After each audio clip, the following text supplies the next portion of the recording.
Olá! No vídeo de hoje trago uma história sobre o Dia da Consciência Negra, que é comemorado no dia 20 de outubro.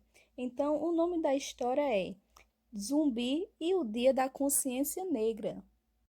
Tonzinho, vamos para a festa de aniversário do bisavô da Ana? Eu já ia mesmo te chamar, Mazão. Afinal, não é sempre que se comemora 110 anos. É mesmo. Ele é o morador mais idoso da cidade. Merece todo o nosso respeito. Oi, turma! A festa já vai começar. Feliz aniversário, seu Francisco! Olá! É muito bom receber e abraçar pessoas de outras raças. Como assim? Nem sempre foi assim, meu filho. Não? Antigamente, as coisas eram diferentes. Os negros, como eu, eram tratados como coisa, não como seres humanos. É só porque nossa família veio da África. África? Eu conheço lá. É a terra dos leões. E dos filmes do Tarzan. Sim, e dos homens nus, selvagens. Infelizmente, essa é a imagem que a maioria das pessoas tem da África. Mas a verdade não é essa. A África, antes de ser colonizada, era composta de vários estados, reinos e até impérios. Temos que apagar as imagens que temos do continente africano e construir outras mais positivas. Os africanos estão integrados na base de formação étnica do cultural do Brasil. Por isso, é preciso conhecer melhor a realidade dos negros no nosso país. Na escola, aprendemos que antigamente existiam escravos negros no Brasil. O senhor conhece essa história? Sim, meu pai e meu avô foram escravos. A escravidão só acabou no Brasil em 1888. Aliás, o nosso país foi o último a acabar com a escravidão. Ainda bem que isso acabou. Sim, meu filho, mas demorou desde a invasão portuguesa até a assinatura da Lei Áurea, em 1888. Passaram-se cerca de 300 anos. Os negros trabalhavam na sua maioria nas lavouras de cana-de-açúcar, nas minas de ouro e fazendas de café, que eram os pilares da economia do Brasil colonial. Já pensou se não fossem os negros? Exatamente. Para vocês verem, os imigrantes só chegaram no final do século XIX. Antes disso, o Brasil foi todo construído pelos que aqui estavam. Mas então, sem o trabalho dos negros, o Brasil não existiria?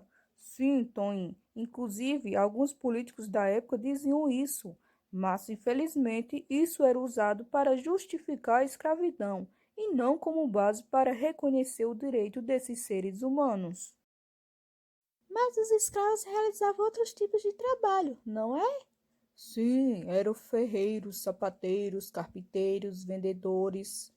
Mas os negros não se acomodavam à escravidão. Eles se rebelavam através de movimentos como o de Palmares e outros quilombos.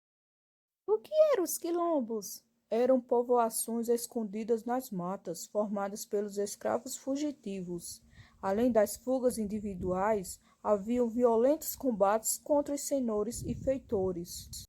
Para controlar os escravos e garantir a segurança dos senhores e a produção, os feitores e capitães do mato eram muitas vezes severos e desumanos, torturando escravos rebeldes até a morte. Os senhores eram protegidos pelo Estado, que estipulava leis severas contra os escravos que atentassem contra os seus senhores, inclusive com a pena de morte. O senhor falou dos quilombos dos Palmares. Ah, sim, vou explicar. Os quilombos eram um dos símbolos da resistência dos negros à escravidão. Entre eles, o mais importante foi o de Palmares. Ele surgiu no estado de Pernambuco e seus habitantes, os quilombolas, tinham organização política e social. A propriedade era coletiva e eles viviam livres, além de ter grande força guerreira. Por isso, eles afrontavam a sociedade escravista, sendo assim, teriam que ser destruídos. O rei de Portugal e o governador de Pernambuco tentaram destruir o Quilombo de Palmares pelo menos 17 vezes, entre 1602 e 1694. Zumbi ficou 20 anos no poder, resistindo várias vezes às tentativas de invasão do Quilombo. O pior e decisivo combate enfrentado por ele foi em 1694, quando os quilombolas foram derrotados pelo bandeirante Domingos Jorge Velho. E Zumbi morreu nesse combate? Não. Zumbi conseguiu escapar e somente em 20 de novembro de 1695, segundo uma carta do governador Caetano de Melo e Castro ao rei de Portugal, foi morto por forças paulistas comandadas por André Fortunato de Mendonça. Mas Zumbi continuou vivo na memória do povo negro como líder que resistiu à escravidão. Seu sonho era uma terra de igualdade e ele provou que isso era possível. Veja nossa reunião aqui. Existem pessoas descendentes de todos os lugares do mundo. Isso porque o Brasil é um país multirracial, com uma sociedade em que os conhecimentos, técnicas, bens e realizações materiais, valores, costumes, gostos, etc., são elaborados coletivamente. Ainda não vivemos um estado de igualdade plena, como gostaríamos e queria, Zumbi, mas é preciso reconhecer e afirmar que sempre que obtemos algum progresso nesse sentido, devemos isso a Zumbi e outros que lutaram e entregaram suas vidas para que uma sociedade mais justa e melhor nascesse. Mas muito ainda temos por fazer, pois quando houve a libertação dos escravos, nada fizeram para dar-lhes condições de vida. Foi o povo que, com seu trabalho, suor e sangue, construiu este país, apesar do aumento do racismo e da discriminação. Hora de cortar o bolo! O vovô vai dizer algo antes de cortar o bolo. Sim, eu gostaria de dizer que não devemos considerar nenhuma cultura mais importante que outra, é que todas têm valor para a formação da sociedade. É preciso reconhecer que o Brasil é fruto da cultura indígena, negra e branca, passando pela contribuição de outros povos, como árabes, japoneses, alemães, chineses.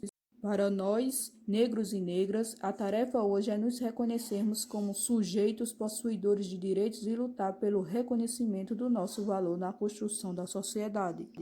Mas essa não é uma luta individual, é de todos que acreditam numa sociedade igualitária. Independente de ser branco, negro, indígena, japonês, todos têm a tarefa de construir essa igualdade.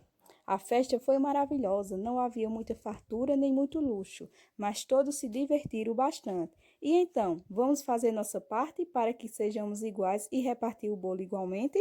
Então, eu trouxe a história em quadrinho porque é o conteúdo que a gente vai ver neste mês. No próximo vídeo eu vou explicar e falar mais a respeito, tá, deste gênero. Mas dentro dessa história em quadrinho aí, eu trouxe um conteúdo bastante relevante para nossas vidas e como é importante trabalhar ele, não apenas neste mês, tá? Mas durante toda a nossa vida, que é a questão da consciência negra, tá? Este mês de novembro, dia 20 de novembro, comemoramos o Dia da Consciência Negra. E ele faz referência à morte de Zumbi dos Palmares, que foi o líder dos quilombos. Lutou bastante aí para preservar a vida dos escravos e dos quilombos. Então, esse dia faz referência à morte dele. Mas qual é a importância de se trabalhar, de se lembrar esta data?